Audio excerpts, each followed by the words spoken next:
पुनीत गाथा है, बड़ी पुनीत कथा है। फल श्रुति को जब हम पढ़ेंगे जब पता चलेगा कि सुंदरकांड की कथा सुनने का फल क्या होता है। वहां निशाचर रही सशंका, जब ते जार गयो कपि लंका। हनुमान जी महाराज लंका जलाकर जब आए तब से सारे निशाचर सारे राक्षस सशंकित रहते थे, डर बना रहता था कि कहीं वो बानर फिर ना आ जाए, फिर लंका ना जला जाए। निज निज ग्रह सब कर ही विचारा, अपने अपने घर विचार करते थे कि राक्षसों का उद्धार करने वाला कोई नहीं है, नहीं निश्चर कुल केर उबारे। मंदोदरी ने जब दूतियों से ये बात सुनी तो अपने पति के पास आई, रावण के पास आकर के चरणों में प्रणाम किया। रहस्य जोर कर पति पग लागी। मंदोदरी नीति को जानने वाली थी, पति परायणा थी, पति की सेवा करती थी, पर रावण के ऊपर इन बातों का असर होता ही नहीं था।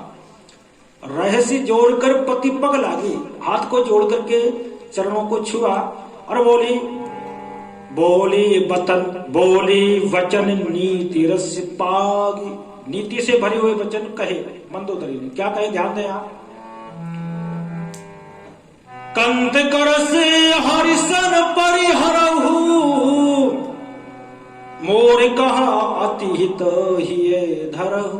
ए स्वामी बस ये बैर छोड़ दो, राम जी से जो बैर आप ठाने हुए हो इसको आप छोड़ दो, और जो मैं कहती हूं मेरी बात को मानो, यदि हित को चाहते हो तो। समुझत जास दूत कई करनी, जिसकी दूत की करने को सुन करके निशाचरियों के गर्भ गिर जाते हैं, स्रवित हो जाते हैं। इसलिए आप अपने किसी मंत्री को बुला करके और जानकी जी को भिजवा दो, बस कोई लड़ाई नहीं है, इतनी बात को आप मान जाओ।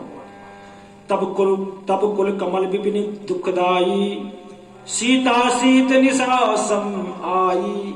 ये सीता पाले की रात्रि बनकर आई हुई है। जैसे तुषार आता है ना, फसल को ले जाता है, वैसे ही सारे राक्षसों को ये तुषार ले जाएगा, इसलिए सीता जी को भिजवा दो। सुनहु नाथ सीता बिनु दीन है, इतना तुम्हारे शंभु अज कीन। आखिरी में कहा कि हे नाथ, सीता को दिए बगैर आप चाहो तो ब्रह्मा और भगवान शिव भी तुम्हारा भला नहीं कर सकते। भगवान शिव रावण के आराध्य देव इष्ट देव थे, भगवान शिव का पूजन करता था। शिव विरंज पूजे बहुभांति, कई बार पूजन किया, और ऐसा पूजन नहीं, हम तो ये वस्तुओं से भगवान का पूजन करते हैं, पत्रम पुष्पम फलम तोयम, पर रावण अपने शीश काट करके यज्ञ कुंड में स्वाहा कर देता था। ऐसा भगवान शिव का भक्त था। पर अनिति पर कोई उतर आए ना तो भगवान भी भला नहीं कर सकते, सहायता नहीं कर सकते। इसलिए मंदोदरी ने समझाया रावण को कि स्वामी अभी भी वक्त है संभल जाने का, इसलिए अभी कुछ बिगड़ा नहीं है, तो भी रावण नहीं माना। श्रवणे सुनी सठता करवानी, बिहसा जगत विदित अभिमानी। इतनी अच्छी वाणी सुनकर भी पता है क्या असर पड़ा रावण के ऊपर। इतना समझाया मंदोदरी ने, सुनकर के हंसने लगा, बहुत हंसा।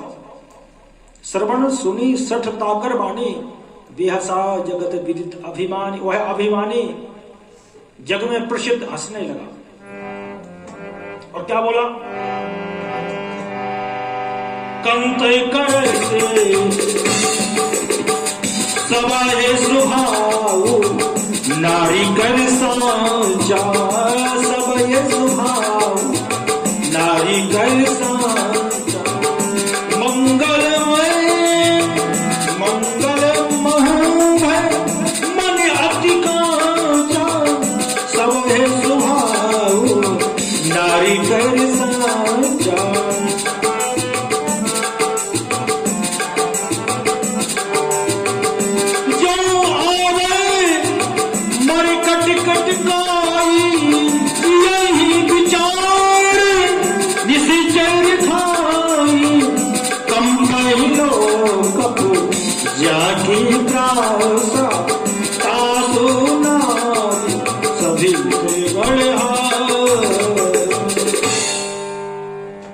सभय स्वभाव नारी कर साचा।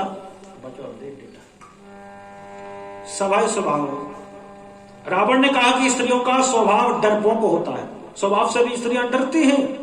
रावण ने ऐसा कहा। मंगलमय बहु मन अति काचा, और क्या बोला कि कहीं मरकट बंदर आएंगे, आ भी जाएंगे तो राक्षस खाएंगे, वो पेट को भरेंगे, यही बेचारे निश्चर खाई भूख को मिटाएंगे, आने दो बानरों को खा जाएंगे निश्चर राक्षस। कंपई लोक जाकी त्रासा, कहने लगा जिसकी एक भ्रकुटी टेढ़ी हो जाने से लोकपाल इंद्र आदि कंपित हो जाते हैं, उसकी नारी इतनी घबराए, इतनी दुखित हो, इतनी डरे, ये बड़ी हंसी की बात है, लज्जा की और शर्म की बात है। रावण ऐसा कहने लगा और ऐसा कह करके सभा में आ गया। सभा में आते ही क्या हुआ, बैठो सभा खबर असी पाई, सिंधु पार सेना सब आई। जिस दिन से लंका जली थी उस दिन से आज ही सभा लगी, और सभा में बैठते ही क्या खबर मिली कि समुद्र के पार सेना आ चुकी है।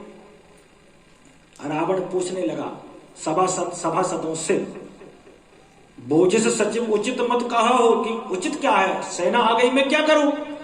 तो सब हंसने लगे, ते सब हंसे मष्ट कर रहा हो। सब बोले महाराज कुछ नहीं करने का, बैठे रहो, कुछ करने की आवश्यकता नहीं है। तिष्ठवा किम महाराज श्रमेण तब, जित्यहु सुरासुर तब श्रम नाही। आपने सुर असुरों को जीत लिया, राक्षसों को, देवताओं को, तब किसी प्रकार का कोई श्रम नहीं हुआ, कोई मेहनत परिश्रम नहीं हुआ।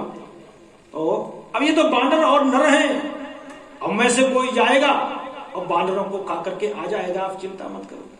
एक ठकुर सुहाती बात हुई कि कोई हमारे मुंह पर हमारी सी कहे तो वो ठीक नहीं कहलाती, बात जो वास्तविक है वही कहनी चाहिए। सचिव वैद गुरु तीन जो प्रिय बोल ही भय आस, राज धर्म तन तीन कर हो ये वेगही नाश। सचिव माने मंत्री, वैद्य डॉक्टर और गुरु, ये तीनों डर करके और भय से प्रिय वाणी बोलते हैं तो समझो राज्य का, तन का और धर्म का तुरंत ही नाश हो जाता है। वैद्यो गुरुष्य मंत्री यस्य राज्ञं प्रियं बदा, शरीर धर्म कोशेभ्यः क्षिप्रं सा परिह्रियते।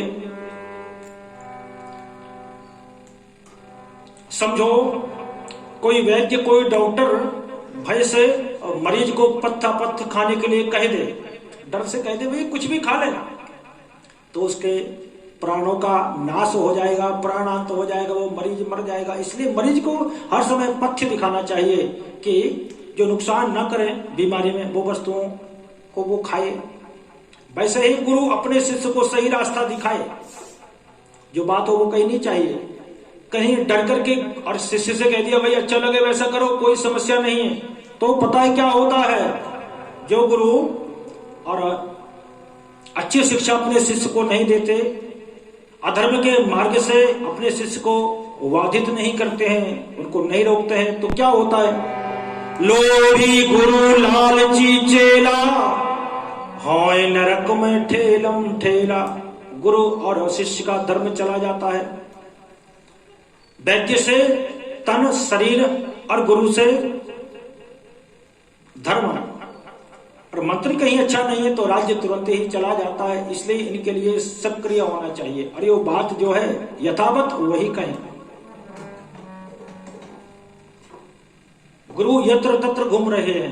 पहले तो एक आश्रम होता था, एक स्थान होता था, वहां गुरु दीक्षा देते थे। अब तो जैसे सब्जी वाले डोलते हैं ना घर घर, वैसे गुरु भी घूमते हैं, भाई गुरु दीक्षा लेनी है क्या, गुरु दीक्षा लेनी हो तो ले लो। गलियन गलियन गुरु फिरे, गलियन गलियन गुरु फिरे। कोई गुरु दीक्षा ले स्वर्ग जाओ चाहे नरक पर धोती रुपया दो। चाहे स्वर्ग जाओ अथवा नरक कोई फर्क नहीं पड़ता, धोती रुपया चाहिए दक्षिणा में हमें तो। अब वो गुरु कहीं मर जाए, वो गुरु कहीं गुरु मर जाए तो पता है फिर क्या कहते हैं कि भलो भयो गुरु मर गयो चेलन पर गई चैन। चेला भी क्या कहते हैं, अच्छा रहा गुरु मर गया। छठे माह में आप तो धोती रुपया ले, हर 6 महीने में धोती दो रुपया दो, अच्छा रहा मर गया कंटक कटा। तो गुरु ऐसा नहीं होना चाहिए। गुरु तो वो है जो भगवान से मिला दे। गु माने अंधकार, रू माने प्रकाश, जो अंधकार से प्रकाश की ओर खींचकर ले जाए वही गुरु है। मालूम है अजामिल के लिए केवल एक क्षण का सत्संग प्राप्त हुआ था। अजामिल को, जब श्रीमद् भागवत महापुराण में कथा आती है, अजामिल ब्राह्मण थे पर रास्ते से भटक गए थे, वैश्यकामी हो गए, मदिरा का पान करने लगे, सब कुछ होने के बावजूद भी। और यम के दूत आए, अंत समय उसने नारायण का नाम लिया, भगवान के पार्षद आए, एक क्षण का सत्संग हुआ, उसका जीवन संवर गया। हरिद्वार जाकर भगवान का भजन किया और भगवान का पार्षद बन गया। बोलिए रामचंद्र भगवान की। तो वैद्यो गुरुष्य मंत्री यस्य राज्ञं प्रियं वद, शरीर धर्म को सेभ्या क्षिप्रं सा परिह्रियते। वैद्य के लिए, गुरु के लिए, मंत्री के लिए सक्रिय होना चाहिए, यथावत बात कहना चाहिए। सोई रावण कहूं बनी सहाई, स्तुति करही सुनाई सुनाई। रावण के जितने भी जो सभासद थे मोहिते की बात करते थे, बोले महाराज चिंता न करो सब कुछ हो जाएगा। अरे ऐसा कहने से कुछ नहीं होता है, एक कर्म लोक है, करना पड़ता है। विभीषण जी को जब पता चला तो विभीषण जी आए, अभिसरे जाऊं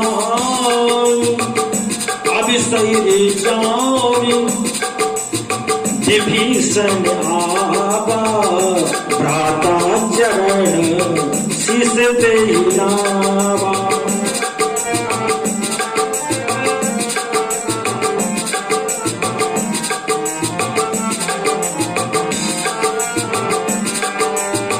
पुनि सिरुनाए बैठ निज आसन, बोला बचन पाए अनुशासन। पुनि सिरुनाए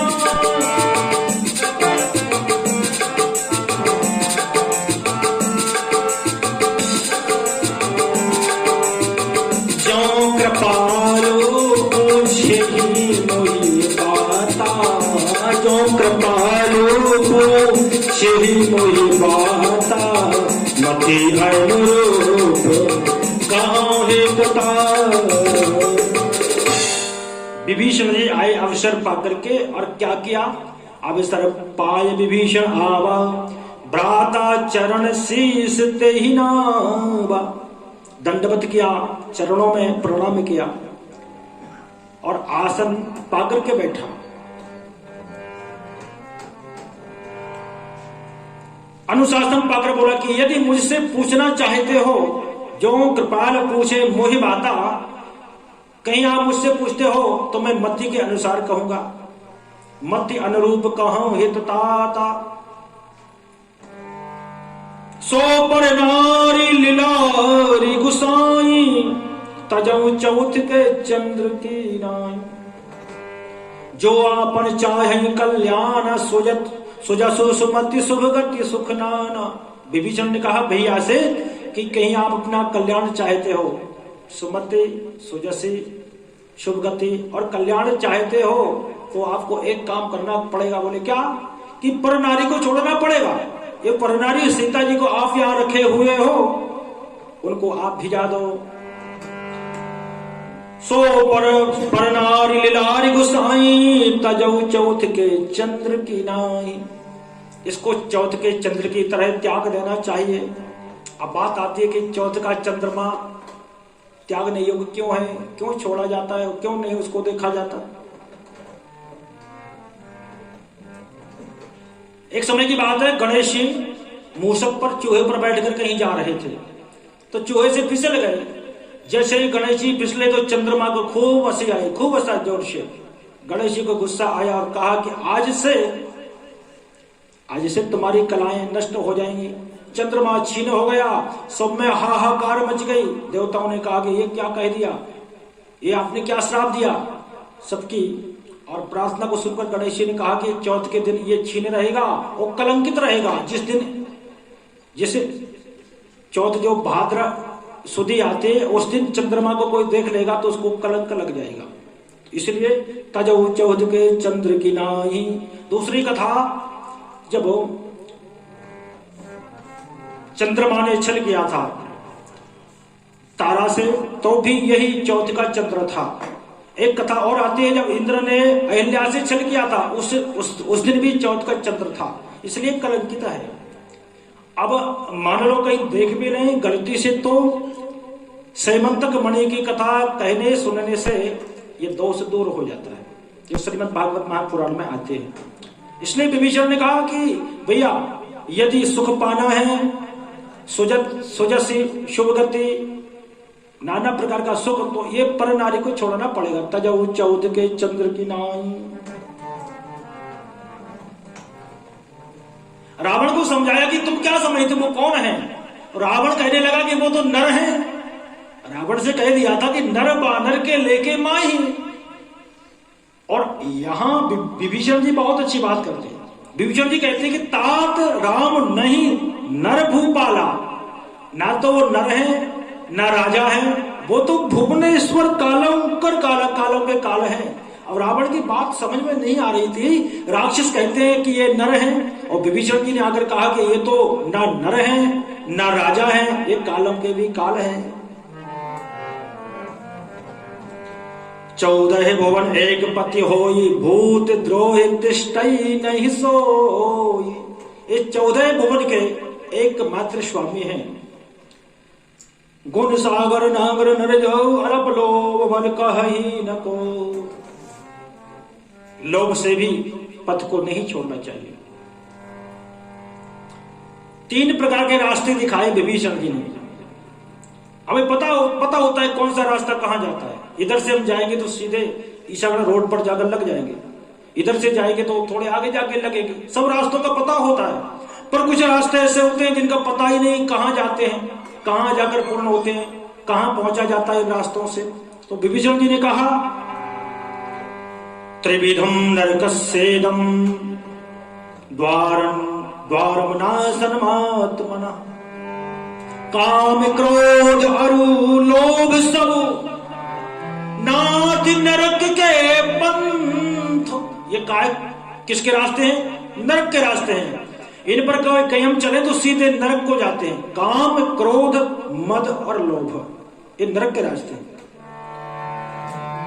सब परिहरि रघुवीर भजहु भजई जेहि सन। सब परिहरि रघुवीर भजहु भजई जेहि सन। इसलिए इन सबको छोड़ करके जो संत होते हैं ना, भगवान का भजन करते हैं, रघुनाथ जी का भजन करते हैं कि काम क्रोध लोभ मोह से हम बच जाएं। हमारे अंदर काम क्रोध लोभ मोह अहंकार इत्यादि भरे हुए हैं, इनको निकालना है। जरा सी बात आती है ना तो तनातनी हो जाती है एक बात के ऊपर से, क्योंकि क्रोध जब अंदर है तो जरा सी घी की आहुति डाले वो बढ़ जाता है, किसी की बात को मान भी नहीं पाते। काम इसलिए तो जब हम व्रत करते हैं ना तो भोजन नहीं करते, उपवास रखते हैं। क्यों? कि उपवास जब करेंगे, जब अंदर भी कुछ पेट में नहीं होगा तो काम क्रोध लोभ मोह अहंकार सब दबे रहेंगे। उनको जब ताकत नहीं मिलेगी, पावर नहीं होगा तो वो क्या करेंगे? ना तो क्रोध आएगा, ना लोभ होगा, ना मोह होगा, ना दंभ, कुछ भी नहीं हो पाएगा। और फलाहार में जब हम फलाहार पाते हैं, ऐसी वस्तुओं को पाया जाता है जो काम क्रोध लोभ मोह अहंकार को न बढ़ाए।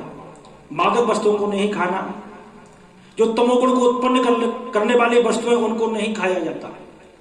ये तो 3 दिन का कार्यक्रम कथा का है, 7 दिन का भी होता है, 9 का होता है। कहीं वर्षों से कार्यक्रम चल रहा है तो वो भी ऐसी वस्तुओं को पाते हैं कि क्रोध लोभ मोह अहंकार न हो। नहीं तो ऐसी मिर्ची ज्यादा खा के आ गए और बस बैठने के लिए पड़ोसन से झगड़ बैठे। तो अच्छी वस्तु व्रत में खानी चाहिए ताकि हमारा काम क्रोध लोभ मोह और संतुलित बना रहे। काम क्रोध मद लोभ सब नाथ नरक के पंथ, सब परिहारि रघुवीर ही, भजो भजई जय संत। तात राम नहीं नर भूपाला, भुवनेश्वर कालहु कर काला। विभीषण जी बोले कि राम नर नहीं है, ना वो राजा है, वो तो भुवन, समस्त भुवन के ईश्वर, कालों के भी काल हैं। बताया वो ब्रह्म है, ब्रह्म जानाति सा अक्षरम ब्रह्मम परमम, वो ब्रह्म है। ब्रह्म अनामय, उनका कोई नाम नहीं है, आज उनका कोई जन्म नहीं। भगवंता, भगवान है। यस्या जननम नोपलभ्यते तस्मादुच्यते, जिसका पता ही ना हो उसको अज कहते हैं, जिसके जन्म का पता ना। ब्रह्म अनामय अज भगवंता, व्यापक अजित अनादि अनंता, अनादि है, अनंत है, व्यापक है। और वो गोदज धेनु देव हितकारी, वो तो गाय देवता ब्राह्मण संतों के हित के लिए अवतरित हुए हैं। कृपा सिंधु मानुष तनुधार, यदा यदा हि धर्मस्य ग्लानिर्भवति भारत, अभ्युत्थानम् अधर्मस्य तदात्मानं सृजाम्यहम्। परित्राणाय साधूनां विनाशाय च दुष्कृतां, धर्म संस्थापनार्थाय संभवामि युगे युगे। पहले तो बताया विभीषण जी ने रावण को कि ये आप जो करने जा रहे हैं वो ठीक नहीं है, मातेश्वरी को लौटा दो। फिर भगवान का सारा परिचय कि ऐसे ही ये भगवान का भजन करे, एक एक बात कह के सुनाई, पर रावण को वो भी समझ नहीं आई। भजौ राम बिनु हेतु सने, शरण गए प्रभु ताहु न त्यागा, विश्वद्रोही कृत अघ जेहि लागा। बोले राम जी बड़े दयावंत है, दयालु हैं, आप उनकी शरण में जाओ। बार बार बदला गौ विनय करऊं दस शीस, परिहर मान मोय मदो भजो कौशलाधीश। कहा कि पुलस्त मुनि के शिष्य ने आकर मुझे तुरंत बताया, इसलिए मैं समझाने आया हूं कि तुम बैर छोड़ दो। माल्यवंत ने कहा कि बहुत अच्छी बात है ये। विभीषण ने जब ये रावण को समझाया तो इतने सभासद में से किसी ने कुछ नहीं कहा, केवल माल्यवंत जो होशियार था, बुढ़ा भी था, बुद्धिमान नीति निपुणो वृद्ध माल्यवान राक्षसो महान। माल्यवान ने कहा कि तुम्हारा भाई बहुत अच्छी बात कहता है, बिल्कुल सही बात कहता है, आपको मान जाना चाहिए।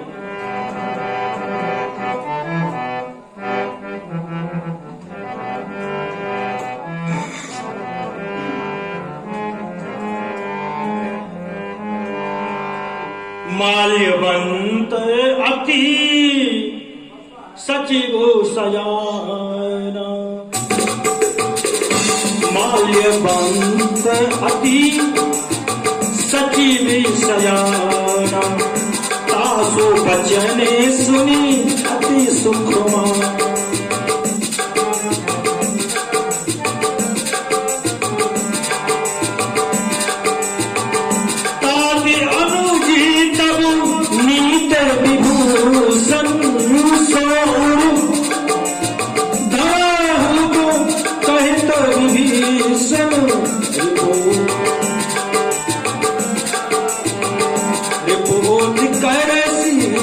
करते हैं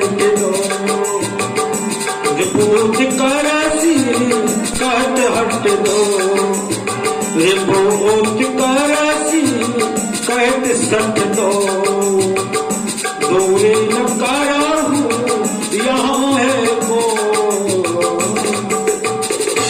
माल्यवंत अति सचिव सयाना, तासु बचन सुन अति सुखमाना। माल्यवंत ने कहा कि तुम्हारा भाई बहुत सही कहता है, सही बात है। रावण ने कहा